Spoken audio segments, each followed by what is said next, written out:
Well, hello everyone. I'm Father Joe Schwab, the director of the Renewal Center, or as we like to call it, the CASA. I'm so glad all of you are here today. That video says a lot about the CASA and our community.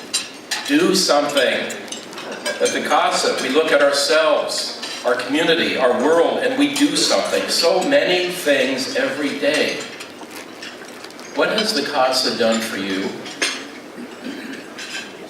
St. Francis challenged his followers not to sit by idly. He told them to take action.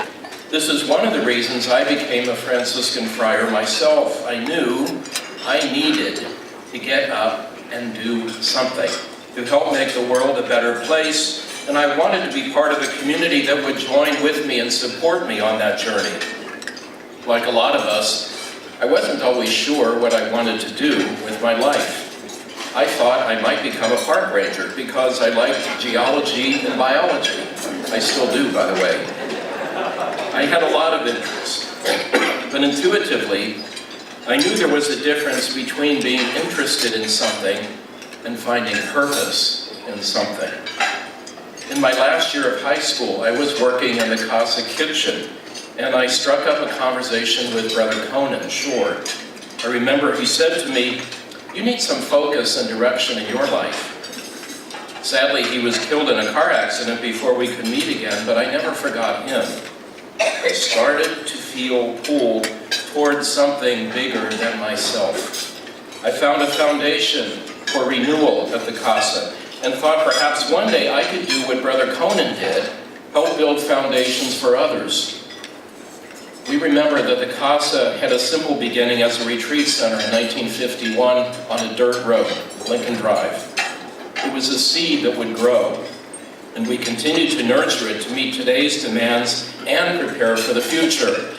It says a lot to me that the community believed in itself, that it would grow. That's why we are here. This is why you may have noticed a new church on the grounds that's paid for. That's pretty lovely.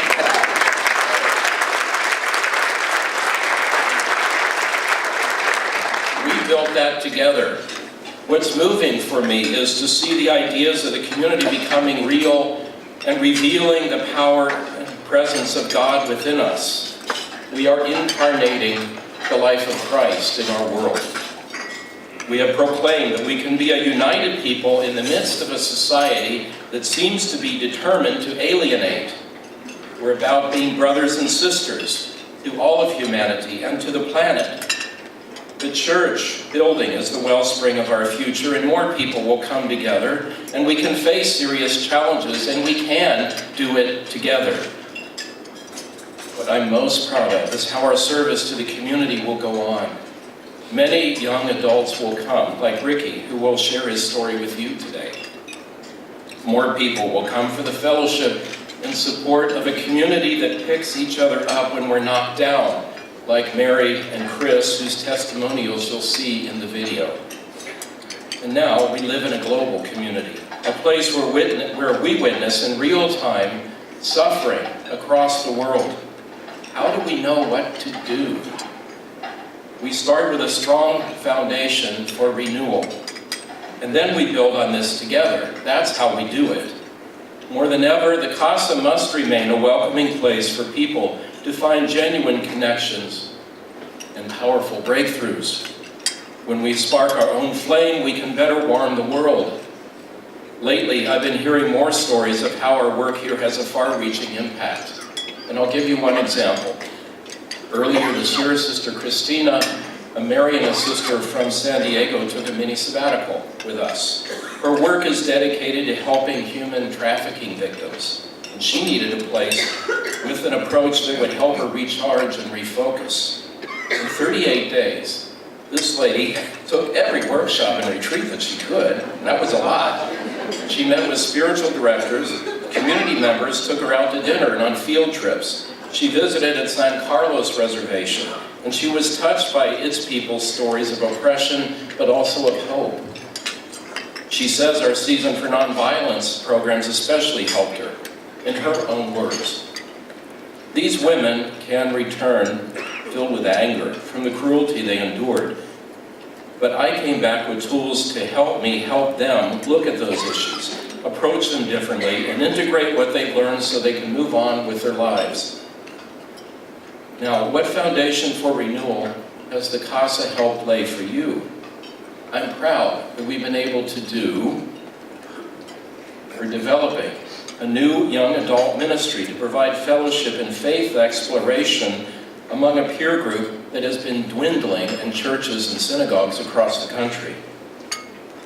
That we are able to host more than 600 faith-based nonprofit group gatherings to help support their missions and their ministry in the world.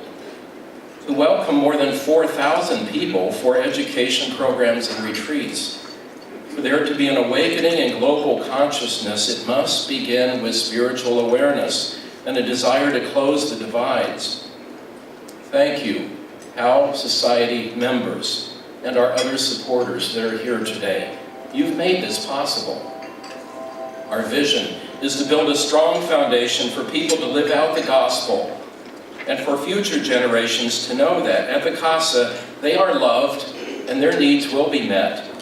Outreach is part of our Franciscan tradition.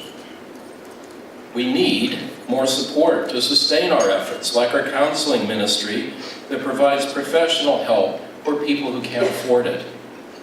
Next year, we're building the new Community Life Center, and we'll need a community life minister to manage those activities. On a practical basis, we do need to keep the lights on 365 days a year. The friars and the staff are tremendously grateful that you share our vision. Our HOW Society members and all of our donors have made the CASA what it is today. And I ask you then, what is God calling you to do? For those of you who want to help build foundations for renewal, please become part of our shared efforts. Are you willing to join me in listening to God's call, as the people you are going to hear from now have listened?